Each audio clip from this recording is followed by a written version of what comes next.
Trump calls out the Fed, and all of the elites out there, they're grabbing their pearls. They got the vapors. How dare he?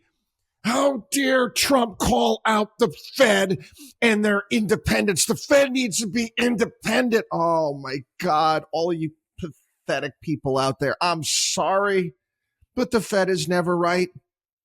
Again and again and again, over and over and over again, they get it wrong. And Trump calling them on out. Oh, how dare he? Look at all the fancy degrees that they have on the wall. So what? So what? We here have been quite accurate in regards to the economy and interest rates and various different financial calamities when the people in charge, again, the ones that are the fiercely independent Fed and we got to be able to pay attention. What a load of bunk. There's an entire industry in the media that is surrounded by this. There's actual journalists. That's how they make their living. This is funny. Nick Timros, he's the Wall Street Journal. He's the Fed whisperer, they like to call him. Yeah, that's who he covers. Okay, this is his column today. Trump lashes out at a favorite nemesis, the Federal Reserve. President Trump picked up right where he left off during his first term, badgering a favorite nemesis, the Federal Reserve, and its chair, Jerome Powell, over its recent performance managing inflation and interest rates.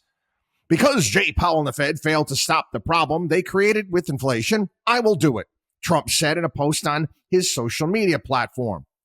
Trump issued his latest statement about an hour after Powell concluded a news conference in which he signaled the Fed was comfortable with a new wait-and-see posture on interest rate cuts.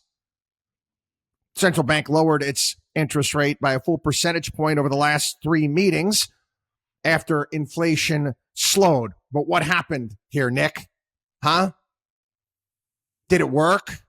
What happened with the interest rates? They went in the opposite direction. Hasn't happened ever. 100 basis points down, 100 basis points up. We've covered that here.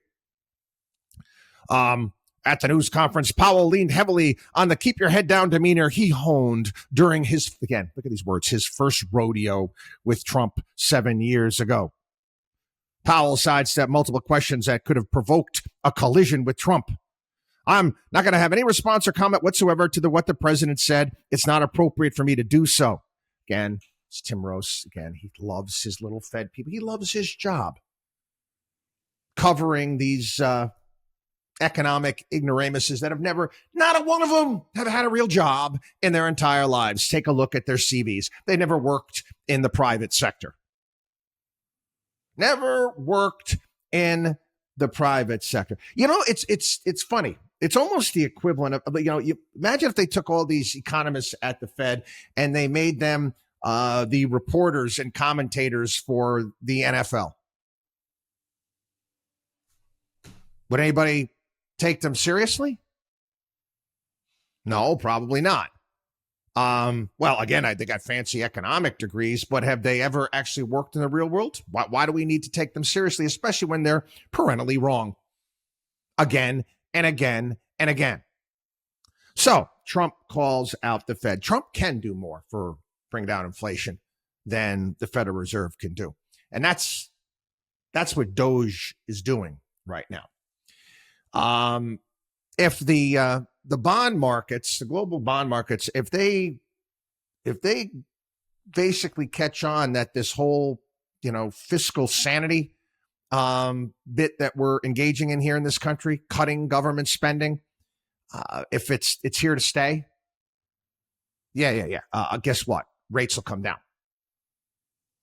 Without a doubt, the United States becoming fiscally sane, getting our economic house in order, rates will come down. And yeah, you can do that by getting rid of government workers, by getting rid of stupid government spending, getting all of this under control. It can be done. It can be done. And you don't need the damn Fed to do it. Again, we mentioned this again and again. Jay Powell, the Fed, never calling out government spending. Never calling out government spending. Oh, no, it's not going to be a problem at all. I don't care. I don't care if it's Greenspan. I don't care if it's Bernanke. I don't care if it's Yellen. I don't care if it's Powell. Oh, yeah, we're fiercely independent. What a load of bunk. If you were fiercely independent, you'd actually call out and explain why inflation was running so hot. You can't freaking print that amount of money and dump it all over the country and expect things to work. WatchdogOnWallStreet.com.